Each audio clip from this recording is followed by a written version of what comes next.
Assalamualaikum warahmatullahi wabarakatuh. Salam buat teman-teman operator semuanya untuk persiapan ANBK di tahun 2022 sudah mulai ya.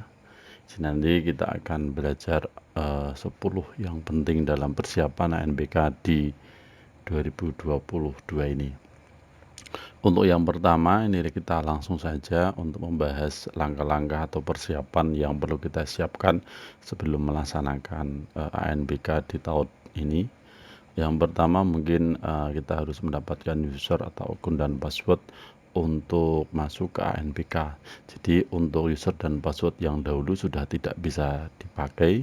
Untuk usernya masih, tapi untuk passwordnya nanti akan dikasih password baru yang akan dikirim atau yang akan di-share oleh tim kabupaten setempat. Jadi kalau kita sudah mendapatkan user dan password, kita harus mengganti dan mengisi data diupdate lagi. Untuk yang pertama kita coba untuk masuk menggunakan akun kita, kemudian password, kemudian yang kedua kita masukkan kode.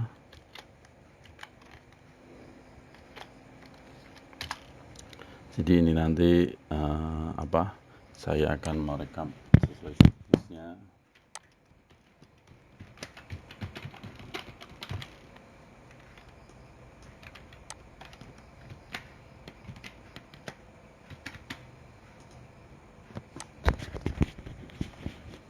Oke, untuk kalau kita sudah ganti password, maka itu untuk edit password nanti tidak akan tampil.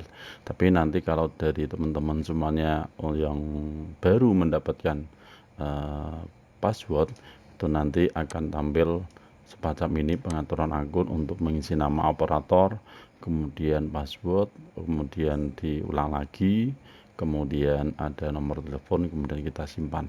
Jadi ketika nanti kita mendapat password baru, yang wajib kita laksanakan itu adalah mengupdate pengaturan akun, begitu nama operator, password, kemudian email dan telepon. Kemudian kita simpan. Kemudian kalau kita sudah simpan, kemudian kita akan menu pada data sekolah. Data sekolah ini, nah ini nanti kita tentukan, baik itu yang pertama yang terpenting itu adalah status pelaksanaan, itu nanti mandiri atau menumpang. Kalau mandiri kita klik mandiri. Mode pelaksanaan itu ada dua, yaitu online dan semi online. Kalau saya senang masih menggunakan mode semi online. Kemudian tim teknis itu nanti kita masih sama di tahun kemarin, atau ada perubahan nama proktor, kemudian nama teknisi, nah, kita update lagi. Kalau tidak ada ya kita samakan di tahun yang kemarin. Kemudian untuk infrastruktur, ini nanti kita sesuaikan jumlah yang ada pada sekolah kita, baik itu jumlah komputer proktornya, jumlah kepemilikan labnya, jumlah klien, kemudian jumlah switch hub, kemudian jumlah akses point jika ada, kemudian sumber listriknya, dayanya kita harus isi semua. Kalau kita menggunakan diesel ya kita pilih diesel, kemudian PLN dan diesel, biasanya kita ada menggunakan dua, boleh, kemudian dayanya berapa. Kemudian nama ISP-nya di sini juga ada banyak, ada yang Telkom, ada yang lain. Jika tidak ada, nanti klik lainnya saja. Kemudian bandwidth yang kita gunakan itu apa? Berapa, 20 MB atau 10 MB, seperti itu. Download dan uploadnya. Kalau kita sudah diisi semuanya, kita klik simpan, kemudian kita membuat surat kesiapan ya, dicetak terlebih dahulu, kemudian ditandatangani. Di sini nanti akan ada ya status mandiri dan mode semi online. Kemudian kalau sudah ditandatangani, kemudian kita upload. Nah, upload tadi file yang sudah ditandatangani, kemudian kita upload seperti itu. Kalau sudah, nanti kita bisa lihat hasil gambarnya, karena saya belum membuat. Nah, itu nanti kita harus membuat terlebih dahulu.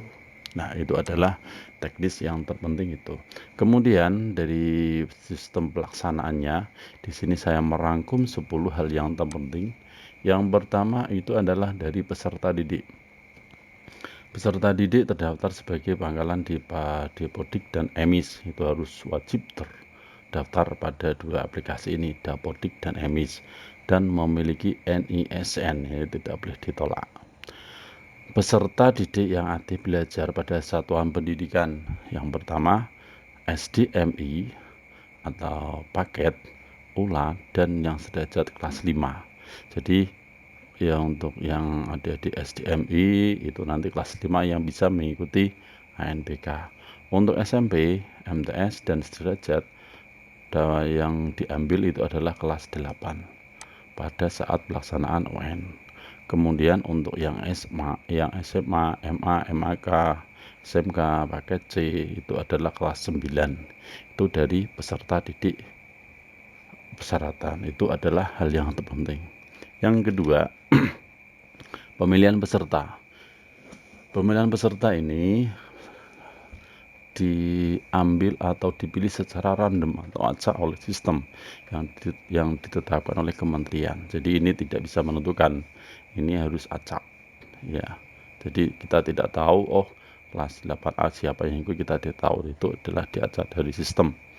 Kemudian jumlah peserta didik yang dipilih ANBK satuan pendidikan ditentukan sebagai berikut. Jenjang SDMI sederajat maksimal 30 orang dan cadangan 5, berarti total 5, 35. 30 untuk yang mengikuti, kemudian 5 itu adalah cadangannya. Yang dipastikan adalah 30 orang ini. Jenjang SMP atau MTS itu adalah 45 orang. Cadangan 5. Kemudian untuk jenjang SMK sama, itu adalah 45 dan cadangan 5. Baik jenjang SD, LP 30 sama, sederajat ini sama. Kemudian tidak ada pergantian peserta didik yang dipilih untuk mengikuti AN pada satuan pendidikan setelah daftar nomor tetap diterbitkan. Jadi kalau sudah DNT diterbitkan itu istilahnya tidak boleh ada pergantian. Itu poin kedua. Yang ketiga, bentuk soal dan komponen asesmen nasional. Yang pertama, bentuk soal objektif, pilihan ganda kompleks, menjodohkan, dan isian singkat. Yang kedua, bank soal non-objektif atau uraian.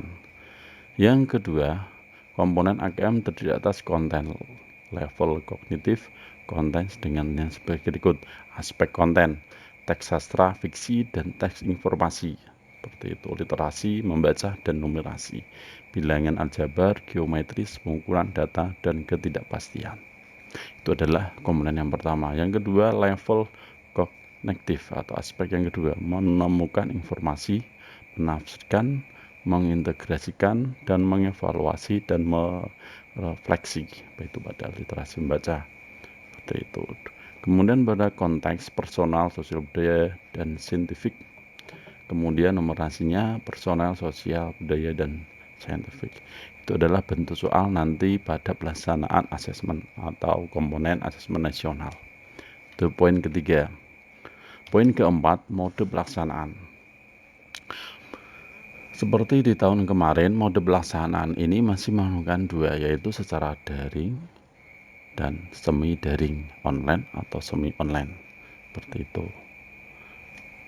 Kemudian yang kelima, pelaksanaan tingkat satuan pendidikan.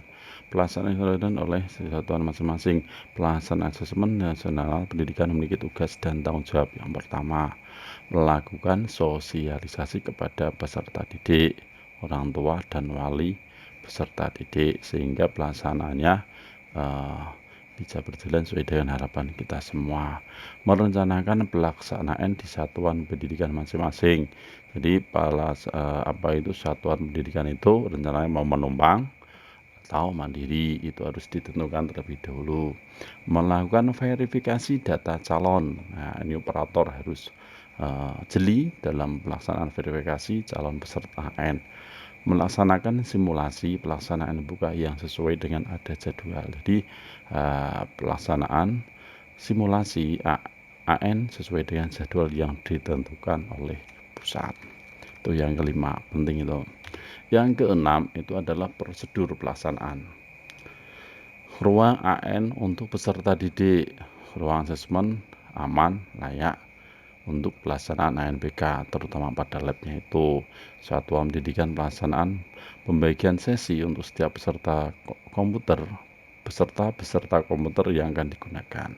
Jadi harus dipilih terlebih dahulu sesi-sesinya. Sesi pertama pakai komputer ini, sesi kedua pakai komputer yang mana. Penugasan proktor, pengawas, dan teknisi. Setiap ruang AN 15 komputer ditangani oleh satu orang proktor yang bertugas mengoperasikan aplikasi untuk proktor. Mengapa 15? Karena sesinya 3, cukup menggunakan 15 komputer sudah cukup. Sesi 1 15, sesi 2 15, sesi 3 15. Setiap ruangan diawasi oleh satu pengawas. Setiap satuan pendidikan ditangani satu. Kemudian ini juga penting, di lokasi asesmen dipasang pengumuman yang bertuliskan asesmen nasional sedang berlangsung. Selain peserta pengawas proktor, teknis asesmen dilarang masuk. Nah, itu adalah 6 poin yang penting. Yang nomor 7, waktu pelaksanaan. AN dilaksanakan selama 2 hari untuk setiap peserta. Alokasi waktu yang disediakan setiap jenis AN masing-masing sebagai berikut.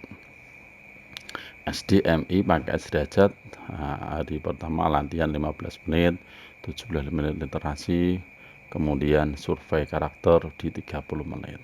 Hari kedua sama, survei lingkungan di 40 menit. Kemudian SMP, SMA, MTS, SMK sama di sini. Poinnya hari pertama 10 menit, literasi 90 menit, survei karakter 30 menit. Untuk hari yang kedua, latihan soal 10 menit, kemudian numerasi 90 menit, kemudian survei lingkungan 30 menit. Itu adalah waktu pelaksanaannya. Yang ke-8, jadwal simulasi. Ini yang penting juga. Jadi teman-teman harus menyiapkan, harus mengetahui jadwal yang nanti akan dilaksanakan. Di sini sudah lengkap pelaksanaan asesmen nasional untuk peserta didik pada tanggal, contoh di sini ada Jumat Minggu 29/30 Juli 2022, sinkronisasi simulasi AN gelombang 1, seperti itu. Sinkronisasi gladi bersih AN jenjang gladi bersih. Kemudian pada tanggal di sini pada tanggal ini SMK MAK ya. Kemudian mulai dari SMP pada mulai ini tanggal 9 September sampai dengan 11 September sinkronisasi gladi bersih AN jenjang SMP. Kemudian tanggal 15 sampai tanggal 15 gladi bersihnya. Kemudian di tanggal 16 sampai dengan 18 ini juga masih ada sinkronisasi ANBK. Seperti itu adalah jadwal penting yang mungkin dari teman-teman operator harus mengetahui ini ya. Ini sama ini untuk yang MI dan yang SD. Kemudian waktu pelaksanaan survei belajar Kepala Satuan Pendidikan pada tanggal 1 sampai dengan 10 Agustus pengisian 11, 20 jenjang SMP, 22 sampai 31 jenjang SD. Nah, ini ada jadwal pengisian survei lingkungan. Yang terakhir ini adalah pelaksanaan ANBK. Pada SMK ini pada tanggal 29 sampai dengan 1 September. Itu jadwal ANBK untuk SMK. Untuk jadwal paket C atau sederajat di tanggal 29 1 dan Sabtu sampai dengan Minggu 34 September. Kemudian untuk SMP MTS dan sederajat pada tanggal 19 September sampai dengan 22 September. Oke, teman-teman proktor, admin dan lain sebagainya itu ini adalah 10 pokok penting yang harus diketahui sebelum pelaksanaan ANBK. Baik itu peserta, jadwal, kesiapan, lab harus disiapkan secara betul sehingga pelaksanaan ANBK berjalan sesuai dengan harapan kita bersama. Terima kasih, semoga pelaksanaan ANBK berjalan sesuai dengan harapan kita bersama. Assalamualaikum warahmatullahi wabarakatuh.